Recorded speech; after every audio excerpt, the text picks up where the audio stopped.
tutabaki tulivyo. Okay, fine. Nisema kwamba hii tukio tayari tutatoka kwa tukio la tawi la stand up comedy. Sivyo? Hatuna jambo dogo, si ndivyo? Namleta hapa mbele yetu. Nani hii? Anaitwa Mtelevu.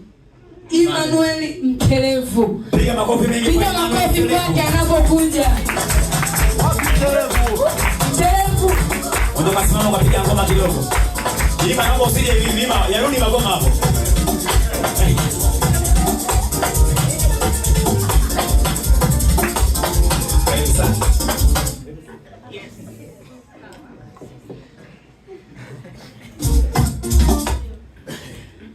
Bwana Yesu asifiwe. Timiza malengo yako. Malengo. Nimemwona commentator hapa nikawaza tutakuita siku ya parapanda, siku ya mwisho. Ujaribu kutuitia watu wanaoingia mbinguni. Kwa pale anakuja mwenye dhambi pale, malaika wanamkataa. Anasogezwa pembeni pale, na waona maserafi na makerubi wakiwa wanasogea kwa mwendo pole pole kabisa. Nitamsaidia makofi. Nimemwona kijana wangu amesimama. Huyu kijana nimemsahau jina. Huyu kijana ana moto usio wa kawaida.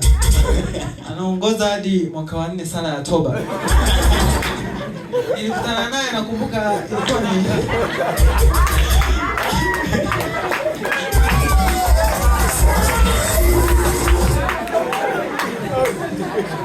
unajua kuokoka ni swala la kiroho. Yaani nilikutana naye nilikuwa nawahi nakumbuka siku ni presentation. Akaniambia kaka una dakika 2 hapa.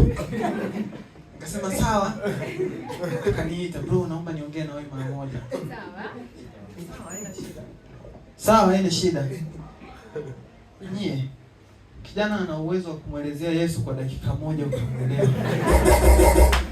Sasa mimi sikutaka kumkata. Unajua ukiwa unataka kumuongoza mtu sasa kumfanya aokoke, afa akasema nimeokoka inauaga moja. Kwa hiyo mimi nikampokea karibu. Akasema brother, Mungu anakupenda. Sasa hiyo sijala chochote. Nikampokea pale, kikweli ana kitu, mpigieni makofi. Na kuokoka ni kazi, kwa sababu mimi nakumbuka mara ya kwanza nampokea Yesu nilikuwa kidato cha 5.